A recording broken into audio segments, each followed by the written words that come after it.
Esto es un saludito para Marcus porque voy a decir muchísimos vales y va a tener que cortar muchos vales de este vídeo para editarlo para el vídeo de YouTube, ¿vale? ¿Vale? Vale. El pilar que vamos a ver hoy, voy a decirlo en alemán, pero voy a intentar decirlo porque es un poco complicado. Die Etiologie der Milzbrandkrankheit begründet auf die Entwicklungsgeschichte des Bacillus anthracis. Von Dr.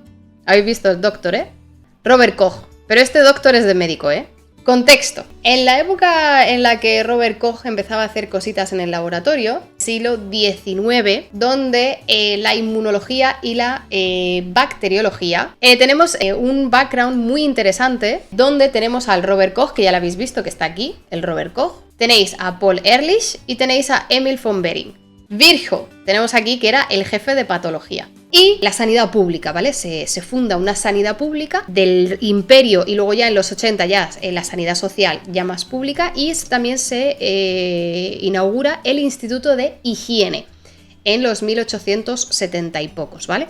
Todo esto, ¿por qué? Porque el contexto de aquel entonces era, oye, que hay bichos en el aire o en la gente o en los animales o en las cosas, hay bichos que causan enfermedades a los hombres y a las mujeres y a los no binarios, ¿vale?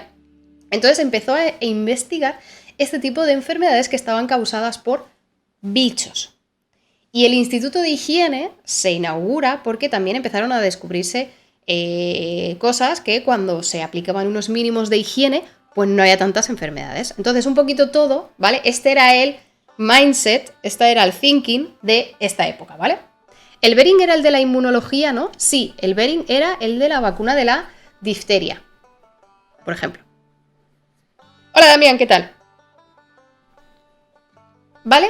Entonces este era el plan que había, el contexto que había en este momento. Y luego un poco contexto específico para la investigación de Robert Koch. Tenemos a Filippo Pacini, que identifica la bacteria del cólera en 1854, simplemente identifica ojo, esta es una bacteria, me he encontrado esta bacteria, ya está. Luego tenemos a Jakob Henle, que publica otro paper, bueno, no es un paper, era como una tesis, que llama Principios del contagio, en 1840. Y luego también tenemos, por la Francia, a Louis Pasteur, hacía cosas sobre virus, vacunas, patógenos, epidemias locales, bueno, cositas. Y ahora vamos a daros contexto de Robert Koch en concreto. Robert Koch nace, es que todos los genios nacemos en días similares, el 11 de diciembre, el mismo día en el que nace una servidora, pero de 1843. En la Universidad de Göttingen empieza en 1862 y estudia ciencias naturales. Empieza estudiando ciencias naturales y luego se cambia a medicina. Empieza estudiando ciencias naturales y al final dice, casi que me mola más la medicina. Durante esos estudios se convierte ayudante de Jakob Henle y realiza unos estudios junto con Jakob Henle y presenta una tesis, ¿vale? Esta tesis le hace ganar un premio y se va al Charité de Berlín a trabajar como ayudante de Rudolf Virchow, que os he dicho antes que era el jefe de patología del Charité. Pues este trabajillo, esta tesis que hace con Jakob Henle, le hace ganar este premio e irse durante unos meses a trabajar con Virchow, que era patólogo, médico patólogo, estudiaba las patologías, acabó medicina con una tesis en mitocondrias y se graduó como máxima cum laude. Luego termina medicina y microbiología y se dedica a practicar la medicina y también se especializa en la microbiología, que es el estudio de los microbichos. A finales de su carrera como médico, se va curra como médico, curra como cirujano en la guerra, se presenta voluntario y se va por ahí a currar y no sé qué, no sé cuánto, y luego ya se vuelven a una ciudad que creo que es ahora Polonia, en esta ciudad, y ahí se asienta en una clínica y se hace médico y se pone su propio laboratorio en su casa, ¿vale? ¿Por qué? Porque su mujer le regala su primer microscopio. Y le dice, Robert cariño, Bobby, que yo sé que a ti te gustan estas cosas. Su mujer le regala su primer microscopio y entonces el señor Robert Koch se monta su centro de microbiología en casa. Después empieza a hacerse famosete porque empieza a publicar cosas, empieza a moverse, y le dicen, oye, tú vete para acá, vente para Berlín y te conviertes en miembro oficial de esta salud, del Centro de Salud Imperial, el Karlisches, lo que hemos dicho antes, ¿no? En 1880 se van a Berlín. Toda la familia, no solo él, pero se va toda la familia a Berlín. Por el 82 le mandan a Egipto y a la India a estudiar el cólera, cólera con tilde, pero a veces me lo detecta en idiomas raros y no me lo corrige. En el 85 se convierte director del Instituto de Higiene y profesor de la Universidad de Medicina de Berlín. Un poquito después se va al Centro de Enfermedades Infecciosas o el Centro de Higiene, a veces tenían un departamento diferente, y lo renombran, el Instituto de Enfermedades Infecciosas lo renombran Instituto Robert Koch más adelante. Y ya para terminar, aquí ya no es, esto es un timeline con los highlights, pero para que sepáis que recibe el Nobel de Medicina en 1905. Más contexto. En realidad, todas estas cabezas pensantes chocaban bastante, porque había muchas todavía grandes incógnitas y cada uno, digamos, que llegaba con su teoría diciendo, pues yo creo que esto funciona por esto, y a lo mejor chocaba directamente con la teoría de otra persona. Como por ejemplo fue el caso de las luchas entre Robert Koch y Rudolf Virchow, porque ellos, Virchow, que era patólogo, decía que las enfermedades, digamos, lo que había que hacer era tratar los síntomas. ¿Por qué? Porque este hombre llegaba y decía, a ver, este hombre ha muerto por una trombosis. Correcto. ¿Qué ha provocado la trombosis? Pues o no lo sé, o lo sé y es una cosa cada vez diferente, o me da igual. La realidad es que esta persona muere de una trombosis y no le curo el síntoma. Entonces el enfoque que tenía Rudolf Virchow de las enfermedades era tratar los síntomas. Punto. Si trato el síntoma, curo esta persona, o sea, la curo a esta persona. Entonces esto chocaba bastante con Robert Koch, porque Robert Koch decía, no, es que lo que hay que hacer es prevenir la enfermedad porque el bicho es el que causa, y el Virchow decía, ya, pero me da igual lo que cause, si yo no le abro la garganta a esta persona va a morir. Me da igual que esté causando esta enfermedad. Entonces, digamos que Robert Koch y Virchow chocaban bastante en este aspecto. Robert Koch y Emil von Behring también chocaron bastante. Esto lo vimos en el Pilares de Emil von Behring, porque Robert Koch ya estaba muy asentado, tenía mucho renombre cuando vino a Berlín, y Emil von Behring vino para trabajar con él. Y Robert no quería a Emil, era en plan de, no me interesas. Entonces también hubo redencillas en los proyectos, a veces trabajaron juntos en un proyecto y al final tuvieron proyectos diferentes. Y Robert Koch con Pasteur también hubo muchas tensiones, pero esto lo vamos a ver más adelante. Y simplemente para que veáis hasta qué punto estos tíos estaban pirados de la cabeza y se odiaban los unos a los otros, en esta foto, que era como una fiesta, una festividad, querían reunir a Emil von Behring y a Robert Koch para hacerles una foto, y en realidad dicen las malas lenguas que esto es Photoshop, el Photoshop de la época. Que apenas se nota, apenas se nota que esta imagen de periódico está trucada. Apenas se nota. Entonces, en el Berliner Illustrierte Zeitung, que es el newspaper de Berlín, Emil von Behring y Paul Ehrlich estaban pegándose, entonces esta era una foto que truquearon. Pero bueno, que había beef. Había beef. Este es el paper de hoy, gente. La etiología de la enfermedad de Anthrax. Milzbrandkrankheit es Anthrax, basada en la historia del desarrollo del Bacillus anthracis. 1876. Y escrito por Robert Koch. Y ojo aquí porque esto es importante. Es otro investigador. Esta publicación de Robert Koch está incluida, digamos, en un libro o en una tesis o en un compendio de artículos e información que hizo con que era otro investigador que en realidad estudiaba la plant biology, que se dice, la biología de las plantas, ¿vale? Estudiaba patógenos y cosas en plantas.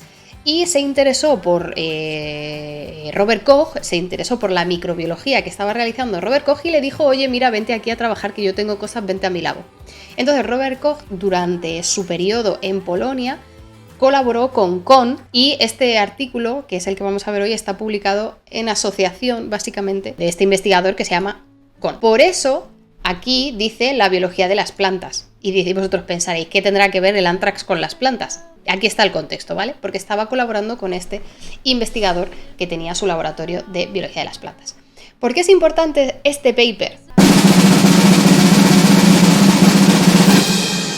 Porque es básicamente la primera vez en la que se describe que un microbio concreto causa una enfermedad concreta y además de manera maravillosa. Ya había reportes antes, ¿vale? No quiere decir que esta sea la primera enfermedad que se describe, para nada. Pero digamos que este paper, junto con otros de la misma época, también algunos por parte de Robert Koch, son los primeros papers, por no decir el primero, en el que dice, oye, mírame, este bicho de aquí me está causando esta enfermedad.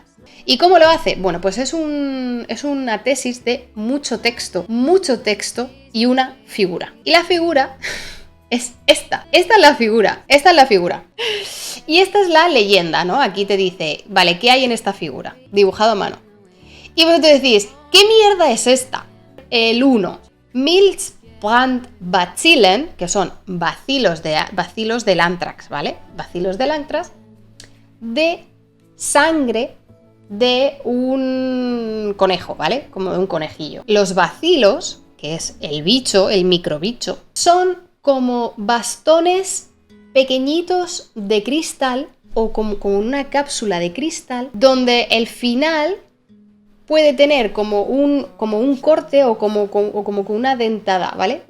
Uno de los extremos tiene como un cortecito. Blanco, ¿vale? A blanco es este de aquí, A blanco, B rojo, corpúsculos de la sangre, cosas blancas y cosas rojas de la sangre. Entonces aquí nos está diciendo que en la figura 1 tenemos todos estos bastoncillos de cristal, ¿vale? Todos estos bastoncillos de cristal.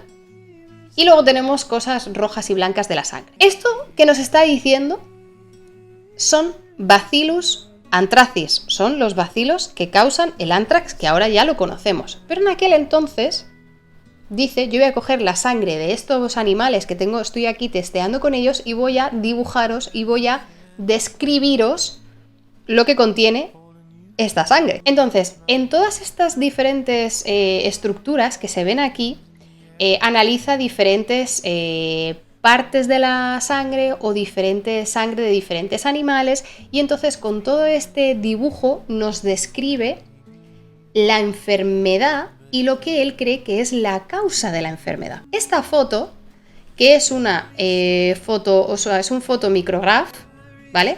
De Bacillus anthracis, teñido con metilínfuxin, o sea, teñido con una tinción. Ojo, ¿quién hace esto? Ojo con este nombre, ¿os suena este nombre? Con el que publica esto, el Robert Koch. O sea, en el 72 dice, he visto este bicho. O sea, yo veo bichos, esto no sé qué pasa, pero mira, he visto este bicho. Además te lo tiño, te hago como una fotito, o sea, veis, ¿no? Y luego llega Robert Koch unos años después y te dice, espérate, que este bicho es el que está causando la enfermedad del anthrax. Y es bastante comparable, o sea, si veis esta imagen con las imágenes dibujadas por Robert Koch, hay algunas estructuras que dices, correcto, esto es, o sea, gente, estas estructuras de aquí, no me digáis que no se parecen a estas estructuras de aquí. Por ejemplo, estos bastoncillos, pues cualquiera de estos podría ser. Y por último, ahora os traigo una imagen, ¿vale? Un dibujo, una esquematización de el Anthrax bacterium de Bacillus anthracis para que veáis cuáles son las estructuras que el señor Robert Koch veía. Y entonces aquí vemos básicamente que tenemos las esporas, ¿vale? Tenemos estas esporitas que en algunos sitios también vemos por aquí, por ejemplo. Estas esporitas se ven aquí. También vemos los bastones, ¿no? Estos bastones que contienen las esporas, que los vemos, pues por ejemplo, todos estos de por aquí, ¿vale? Y cada unidad, ¿vale? Cada unidad sería esto, que contiene pues la espora aquí dentro, el DNA por fuera, la membrana, la cápsula. Y obviamente si esto lo hubiera mirado un poquito más de cerca, ¿no? Con un poquito más de resolución, pues a lo mejor podría parecerse a lo que tenemos por aquí, más o menos. Impresionante. Pero, como este es un paper un poco... Vamos a ver, poquito a poco, la primera rama o la primera ristra de consecuencias de este y otros papers de Robert Koch. Primero, Bacteriología Rules. El Instituto de Higiene Robert Koch, que es en Berlín, recibe su nombre por pues son muchas de las investigaciones que hizo allí. En concreto, Robert Koch, bueno, descubrió el patógeno de la enfermedad de cólera, de anthrax, de la tuberculosis. En las lentes de inmersión, las placas de Petri, junto con Julius Richard Petri, y el agar-agar para cultivar. ¿Qué pasa? Que cuando Robert Koch empieza a investigar, monta su laboratorio de microbiología, necesita primero inventar las herramientas para estudiar esos bichos, porque es la primera vez que empiezan a fijarse en ellos. Entonces nosotros ahora tenemos una lista de herramientas casi interminable de placas de cultivo, medios de cultivo de gelatina, ¿no? De agar-agar, o cultivos líquidos, ¿no? En solución. También lo podemos meter junto con otras células. Nosotros sabemos que los diferentes patógenos, cómo mantener los diferentes patógenos en nuestro laboratorio, ¿no? Tenemos incubadores, tenemos microscopios para verlos, tenemos placas de plástico, nosotros tenemos todo esto. Las tenemos porque alguien las inventó, porque dijo, para estudiar estos bichos necesitamos mantenerlos vivos de alguna manera. No basta solo con sacarlo de la sangre de los animales, sino que yo los tengo que mantener en el laboratorio, pues al menos durante unos días, ¿no? Para verlos y analizarlos y ver qué hacen y ver si se mueren o ver si viven, o etcétera, etcétera, ¿no? Entonces, cuando Robert Koch monta su laboratorio con el microscopio regalado por su mujer, dice, pues ya está, necesito algo de plástico y necesito unos nutrientes, ¿vale? Necesito un medio de cultivo para que las bacterias crezcan y yo las pueda ver. Entonces, una de las cosas que diseñó fue las lentes de inmersión, que es cuando tú pones una muestra en un porta para verla en un microscopio y tú le pones el cubre. Hay una lente que, para visualizarlo bien, porque tiene un zoom muy alto y es un tipo de lente un poco diferente, necesitas poner una gota del aceite de inmersión, que se dice. Vamos a echar para atrás hasta aquí. Y si vamos a la figura 6, que es esta de aquí, vamos a leer muy brevemente lo que dice. Que aquí pone algo en el porta, le pone algo para cubrirlo de cristal, ¿vale? Un cristal para cubrirlo por encima, con un ring, ¿vale? Con un aro que indica una gota de aceite de oliva. Yo no sé, a mí estas cosas me emocionan, porque si habéis hecho prácticas de laboratorio en algún momento de vuestra vida, en los microscopios, donde están los microscopios, hay unas botellitas pequeñitas, blancas, con un taponcito que pone aceite de inmersión, y es un aceite preparado para echarle una gotita a la muestra. Pones el objetivo adecuado, entonces el objetivo entra en fase con el aceite y entonces se ve todo pues con un zoom más potente, diferente. Esta técnica de utilizar aceite de oliva con un cubre, con un para verlo, o sea, esto lo hace Robert Koch. Las placas de Petri, ¿vale? Las placas de Petri son estas placas redonditas que las llenas de una especie de gelatina que está líquida y que luego se solidifica y se queda como gelatina, que básicamente es azúcar, ¿vale? Es como unos compuestos de azúcar. Entonces tú ahí pones las bacterias y crecen. Entonces estas placas de Petri con agar-agar las diseñó también este hombre, porque tenía que crecer sus putos bacilos en algún sitio. Y otra de las consecuencias más importantes de la investigación de Robert Koch son los postulados de Koch. Los postulados de Koch son como son unas guidelines que si tú los sigues, en plan de, pues los postulados de Koch es como una lista para saber qué es un patógeno. ¿Es esto? Check, check, check. Pues sí, efectivamente, esto es un patógeno que causa la enfermedad X. Vamos a entrar a algo más importante, que es la tiraera entre pros que se gestionó a últimos de los 1800, primero, o sea, de los 1870 últimos, bueno, en realidad en los 80, 1880 en adelante. Porque, ojito, ojito la que se viene, ¿eh? O sea, vais a flipar. Entonces os voy a dar contexto, pero vamos a hacer una competición entre Pasteur y Koch. Y os voy a dar el contexto que tenían cada uno de los dos investigadores antes de comenzar las rondas de batallas. Os explico. Vamos a empezar con Pasteur. Pasteur era un poquito mayor, ¿vale? Ya llevaba investigando desde el 65, ya tenía bastante importancia en el ámbito de la investigación y de la microbiología en Francia. Y así, de forma cronológica, os voy a contar los highlights de Pasteur. Primero, le llaman para que a ver si puede curar la enfermedad de los gusanos de seda en el sur de Francia, alrededor de 1865. Lo consigue, salva a la industria, salva a todos los afectados con la enfermedad de los gusanos de seda.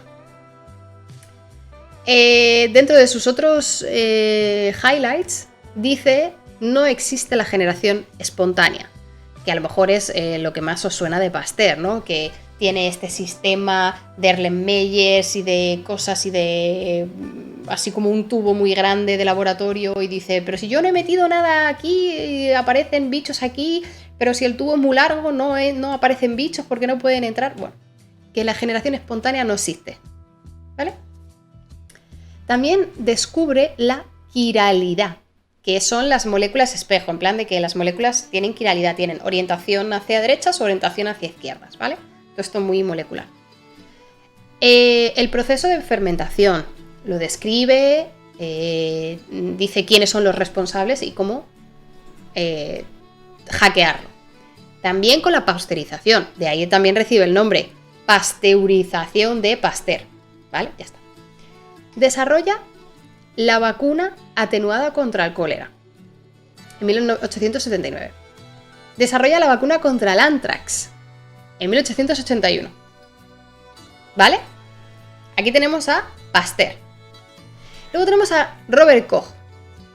Robert Koch, hasta la fecha en la que empieza esta movida, había diseñado o patentado, bueno, sin patentar, pero había desarrollado el cultivo de bacterias a través de placas de Petri y agar.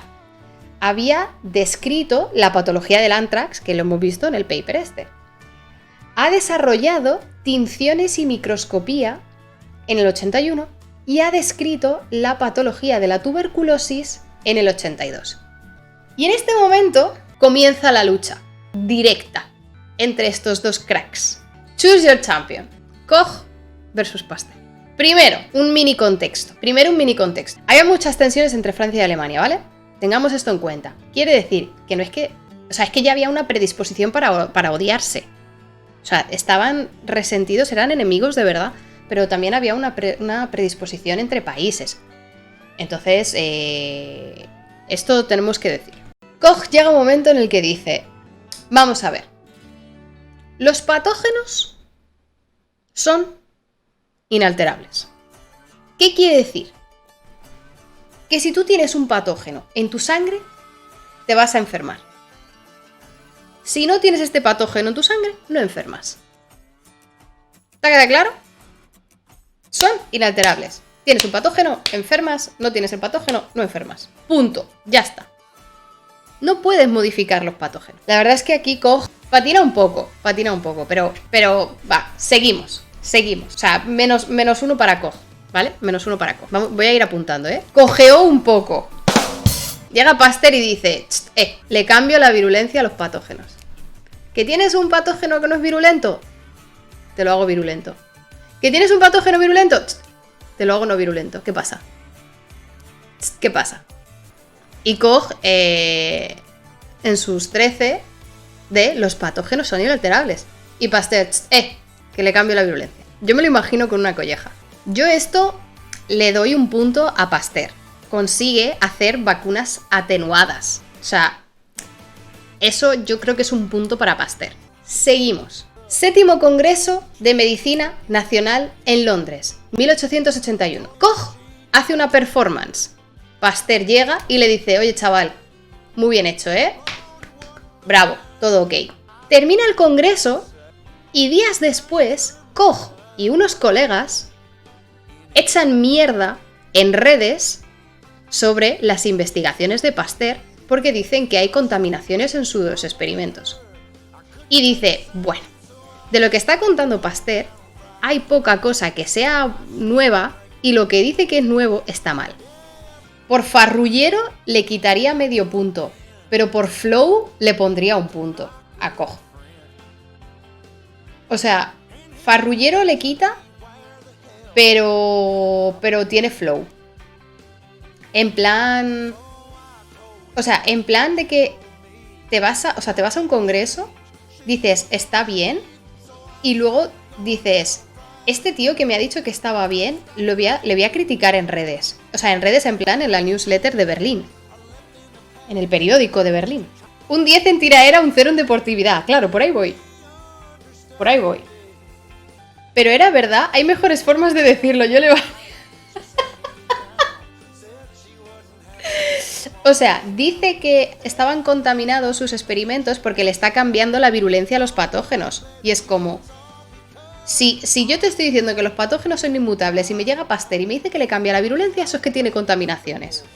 Porque yo, que soy Robert Koch, he inventado la manera de cultivar patógenos en placas Petri con agar. Y tú no tienes ni idea y no sabes y lo estás contaminando. Le damos medio punto a Koch por tiraera. El 9º Congreso Internacional de Higiene y Demografía en Génova, 1882. Al año siguiente, ¿vale? Pasteur hace un speech del trabajo de Koch. Y mientras está haciendo el speech en francés, dice durante el speech «Recol allemand», a lo que el traductor, porque había un traductor que estaba traduciendo porque no se entendían, uno hablaba en francés, el otro hablaba en alemán y no se entendían. Y había un traductor. Y parece ser que el traductor, en vez de traducir «Recul allemand», dijo «Orgueil allemand». Que esto, lo que Pasteur quería decir, el compendio, la colección alemana de Robert Koch, acabó siendo traducido por el orgullo o la arrogancia alemana de Robert Koch. A lo que se indigna Pasteur de Chill, Koch vuelve a echar mierda en redes y le dice, solo habla de data inútil, ni siquiera es médico. Lo del doctor, que una cosa es ser doctor médico, que Robert Koch era médico porque al final se cambió a estudiar medicina, pero Pasteur no. Entonces dice, ni siquiera es médico y me tiene manía. Y luego llega Pasteur y dice, vamos a ver, cuando lee las declaraciones de Robert Koch en redes, llega Pasteur y dice, ¿y tú qué coño me vas a contar de méritos que tienes un título honorario de la Universidad de Bonn? Que te lo han dado por ser quien eres, gilipollas. ¡Ah! Todo por no entenderse bien.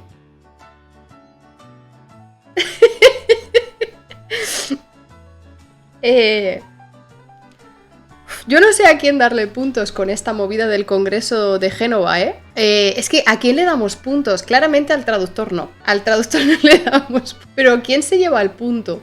Yo creo que este punto iría, bueno, uno para Koch y otro para Pasteur en realidad, pero más para Pasteur. Yo creo que uno para Koch y 1,5 para Pasteur. Llega el 82, hay brotes en Egipto de cólera Y además os recuerdo que están intentando luchar por tener el dominio de ciertas partes en África y en Asia. Entonces, los dos gobiernos, el gobierno alemán y el gobierno francés, mandan a sus representantes investigadores sanitarios a estas localizaciones un poco para hacer fuerza, ¿vale? Para meter codo como en la discoteca y para investigar y sacar beneficio de estas investigaciones. Entonces, tanto Koch como Pasteur son enviados a Egipto para trabajar en la enfermedad del cólera y la vacuna del cólera. Aquí lamento decir que el punto ya está determinado, os lo spoileo yo, en base a las publicaciones, en base a las vacunas, en base a todo. Juntos no, claro, juntos no. El problema es que al final Pasteur se echa a un lado, porque estaban compitiendo en el mismo sitio. Entonces Pasteur se echa como a un ladico y Koch desarrolla la patología, la etiología, ¿no? Desarrolla el paper o la tesis sobre la enfermedad de cólera, la identifica, se vuelve como súper famoso y también esto lo realiza también en la India, ¿vale? Entre Egipto y la India hace todas estas investigaciones. Entonces, con respecto a la vacuna del cólera o la investigación del cólera, aquí lamento deciros que gana Koch.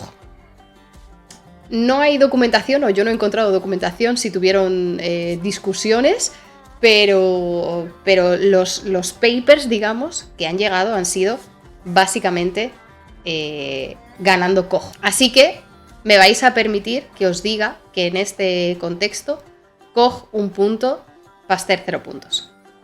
¿Vale? ¿Me aceptáis? ¿Os fiáis de mí? ¿Os fiáis o no os fiáis? 0,5 para Pasteur por intentar, dice.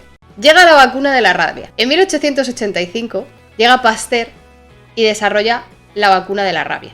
Que si no me equivoco, esta vacuna de la rabia es una vacuna atenuada. Que volvemos a lo mismo de antes, ¿vale? Volvemos a lo mismo de antes, cuando decía Koch, los patógenos son inalterables. Y decía Pasteur, le cambio la virulencia a los patógenos. A lo que Koch dice, esa vacuna no existe, porque no puedes cambiarle la virulencia a los patógenos. Y luego le dice, bueno, ok, te copio. Y entonces Robert Koch al final acaba desarrollando una vacuna contra la rabia.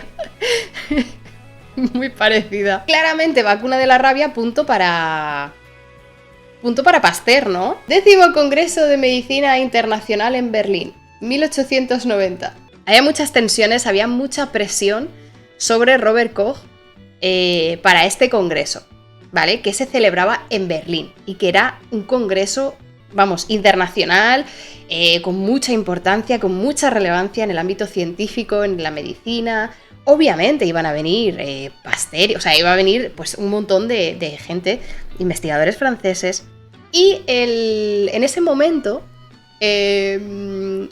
Koch estaba investigando la tuberculosis y la vacuna, estaba intentando desarrollar la vacuna contra la tuberculosis. Entonces, en este punto tenía presiones de Virchow, ¿vale? ¿Os acordáis? El jefe de patología, Robert Virchow, pero también de muchos políticos. Robert Koch estaba metido también un poco en la política y tenía muchas presiones para desarrollar la vacuna contra la tuberculosis. Estaba investigando, si habéis visto la serie de Charité, sabéis que esto lo está realizando, desarrolla una vacuna contra la tuberculosis, la testea en algunas personas de Strangis, en plan de Strangis, testea la vacuna de la tuberculosis, y para este congreso se prepara un speech sobre la vacuna de la tuberculosis y sobre la tuberculosis. Y presenta la tuberculina, que es la vacuna o el preparado para curar la enfermedad de la tuberculosis. En este momento, Koch se corona. En este momento, en este congreso, Koch acaba aquí, porque estaba en la carrera de las vacunas contra Pasteur. La siguiente que tocaba era la de la tuberculosis y Koch iba por delante. ¡Spoiler! Pero es que en esto no tenía culpa nuestro amigo Koch. Es que la tuberculosis no es lo mismo que la difteria, no es lo mismo que el cólera, no es lo mismo que la rabia, es que la tuberculosis es un poco diferente y no funciona. Y la lía bastante, la lía un poco. Pero en el congreso se corona, gente. El congreso acaba por aquí. Estoy por darle medio punto a Koch porque verdaderamente lo que presentó en ese congreso es lo que hoy conocemos como los postulados de Koch. que no se puede aplicar a la vacuna de la tuberculosis, pero, claro, en ese momento era punto. O sea, en este momento en el Congreso era punto entero. Y presenta los postulados de Koch. El problema es que la vacuna que desarrolla no funciona. Entonces yo le daría medio punto por los postulados y por intentarlo, aunque luego no funcione. Yo creo que sí, ¿eh? O sea, por intentarlo, bueno, por conseguir lo que consiguió, porque son los postulados de Koch.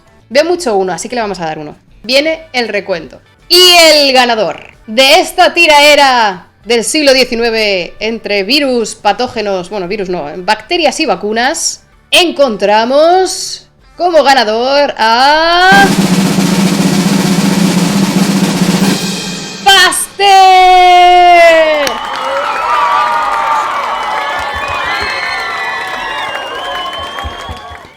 Os he hablado de este congreso, del 10º Congreso Internacional de Medicina en Berlín, en 1890, y es que aquí veis en la Royal Society, en la Society Proceedings, que era una revista científica médica que se publicaba en creo que esta es de Inglaterra, donde hablan y dicen, oye, que va a darse lugar el congreso en Berlín.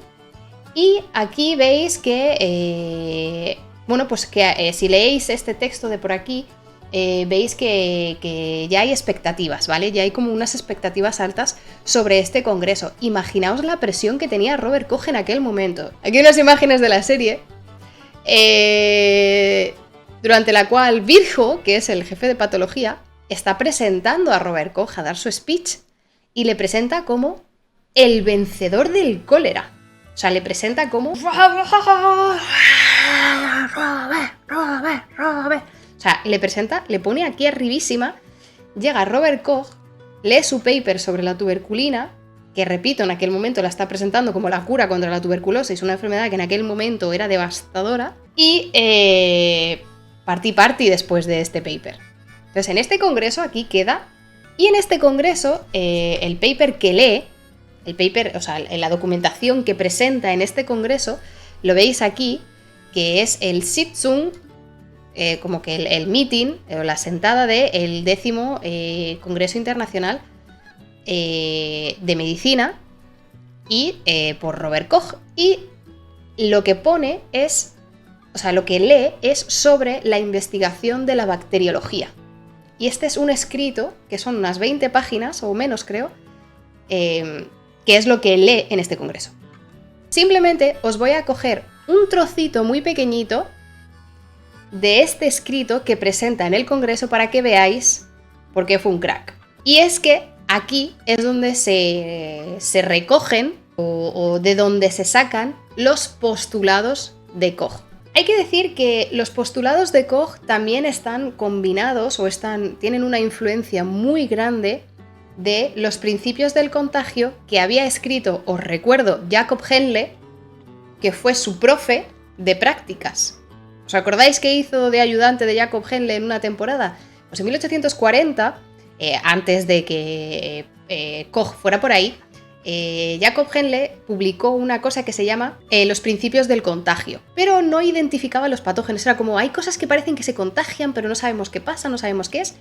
Entonces, toda esta investigación o toda esta ayuda, este trabajo que Robert Koch hizo en el laboratorio de Jacob Henle, bueno, en el departamento de Jacob Henle, obviamente le influyó muchísimo, fue determinante para el enfoque que luego tuvo Robert Koch en sus investigaciones. Y los postulados de Koch son 4 points, que son las condiciones para explicar si un patógeno es causante de una enfermedad. Primero, debo encontrar ese patógeno siempre en sangre de personas con esa enfermedad. Y es que lo que me parece más maravilloso es que si buscáis la copia del documento que presenta en el Congreso, que es este PDF que me he descargado aquí, es gratis, lo encontráis en Google gratis, y es una copia que está subrayada porque quien tiene este PDF es la Universidad de Harvard.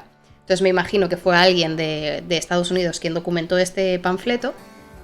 Y hay cosas subrayadas y hay cosas traducidas. Por ejemplo, lo del Milzbrandkrankheit, lo de Anthrax, Eso está escrito en este documento, está subrayado con una flechita y pone Anthrax. Entonces este documento, documento original tiene algunas cosas subrayadas en lápiz de quien lo tomó. Entonces aquí veis que el primer postulado, que está en la página número 8 del documento de Robert Koch, dice: el parásito en cada caso debe encontrarse debe estar en la enfermedad, básicamente, ¿no? O sea, el parásito debe encontrarse en todas las personas que sufren esta enfermedad, básicamente. Segundo, que lo tenéis aquí, pero yo lo voy a leer en castellano: debo aislar ese patógeno de una persona enferma y crecerlo en un cultivo, ¿vale? Tú tienes una persona enferma. Yo cojo tu sangre, veo el parásito.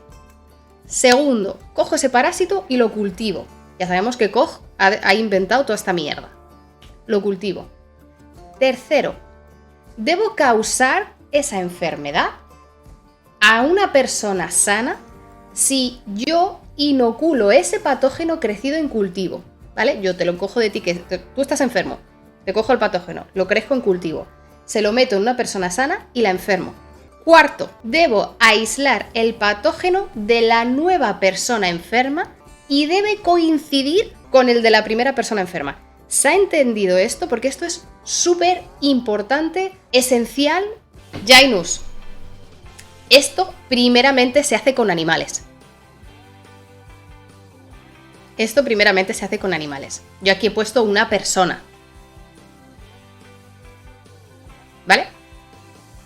Encontrar siempre, aislar, causar, coincidir. Eso es. Apuntar en libreta. Eso es. ¿Vale? Estos son los postulados de Koch de 1890 que presenta en el Congreso, que se merecería 5 puntos. ¿Y qué pasa si el segundo paciente desarrolla la enfermedad de forma diferente? Es decir, cuando los patógenos no coinciden, pues que entonces es la enfermedad equivocada. O el patógeno equivocado. Esto es cómo asegurarte que el patógeno que tú crees está causando la enfermedad que tú sospechas. Si encuentras un patógeno diferente, pues entonces ese no es. Si causas una enfermedad diferente, entendemos diferente, ¿no? Con todas las comillas del mundo, pues entonces no es. Si causamos la enfermedad parecida, pero a algunas personas le da más fuerte y a otras personas le dan más flojo, se considera la misma enfermedad. Las comillas es porque la misma enfermedad puede dar síntomas diferentes en diferentes personas. Correcto, Damián. Y por eso ahora vamos a hablar.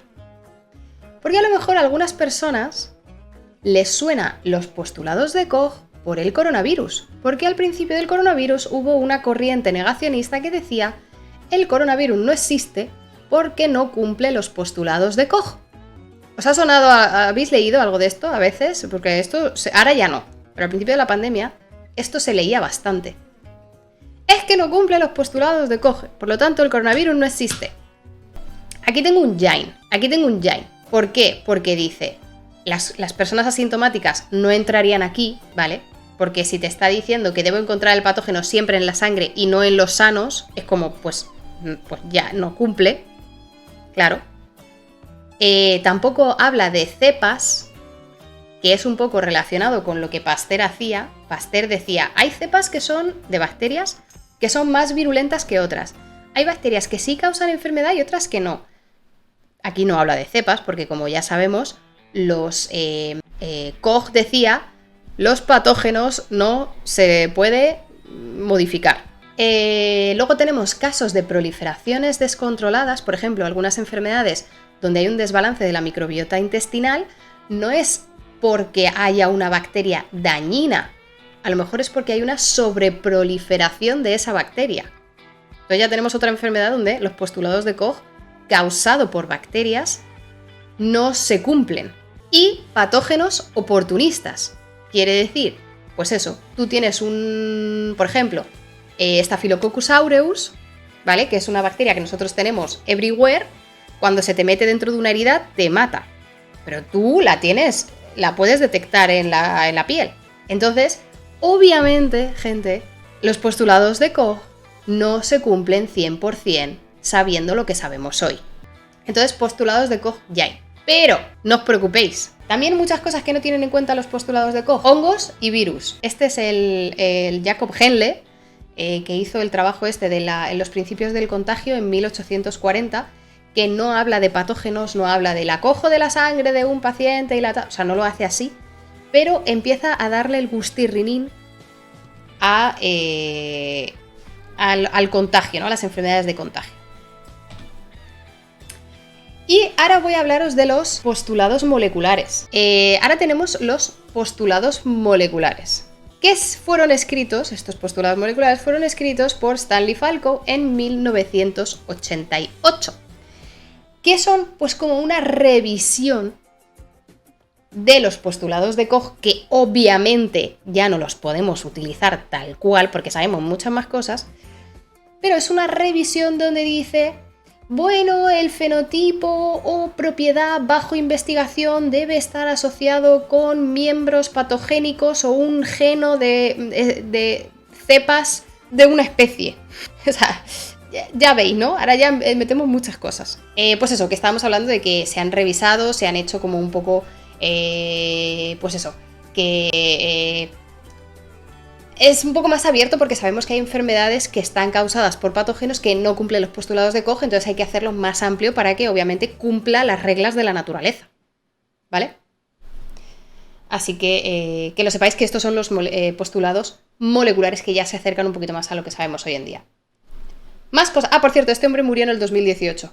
Más cosas. Ha venido Koch a echarte la bronca. Una de las curiosidades que más curiosa me parece es cómo los negacionistas del coronavirus, pues no sé, han echado mano de cualquier gilipollez que se les pone por delante para decir que el coronavirus no existe. Y yo debo decir que me ha sorprendido muchísimo la pirueta mental que hacen o que hicieron los negacionistas del COVID para justificar que no existen, refiriéndose a que no cumplía los postulados de Koch, que son las bases por las cuales hoy la medicina dice qué enfermedad está causada. Bueno. Entonces hay como un comunicado oficial por una organización negacionista de coronavirus que dice: la asociación esta, que exige una documentación de que el coronavirus existe, dice, se pide, ¿vale?, se solicita que todos los documentos en posesión, custodia o control de lo que sea, que describe cómo se aísla el virus del SARS-CoV-2 directamente de una muestra tomada de un paciente enfermo, donde la muestra de ese paciente no ha sido combinada con ninguna otra fuente de material genético, como por ejemplo las verocells, que son unas células de riñón de mono, o células de cáncer de pulmón de paciente. Están cogiendo los postulados de Koch y están diciendo: queremos que nos den los documentos, la documentación de que el coronavirus se ha aislado directamente de un paciente, como dicen los postulados de Koch, y que esa muestra se puede analizar sin que haya sido combinada con otra fuente de material genético. Porque claro, eso es lo que dicen los postulados de Koch. Yo te aíslo el patógeno de tu sangre y lo cultivo en una placa de agar. Aquí no hay material genético extra. Solo está el bicho que te he sacado. Esto es lo que piden estas asociaciones negacionistas. Y van un poco más allá. Por favor, ten en cuenta que estoy usando el término aislar como en el sentido del día a día, ¿vale? En el sentido normal de la palabra. El acto de separar una cosa de todo lo demás. No estoy solicitando documentación donde la isolación o el aislar el SARS-CoV se refiere a el cultivo de algo o la performance de una PCR o secuenciación de algo. ¿Cuál es el problema de todo esto?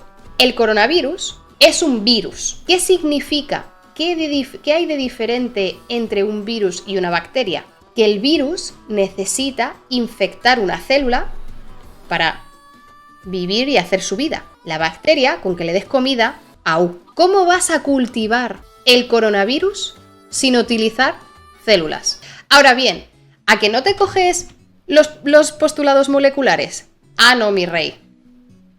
Eso no me interesa.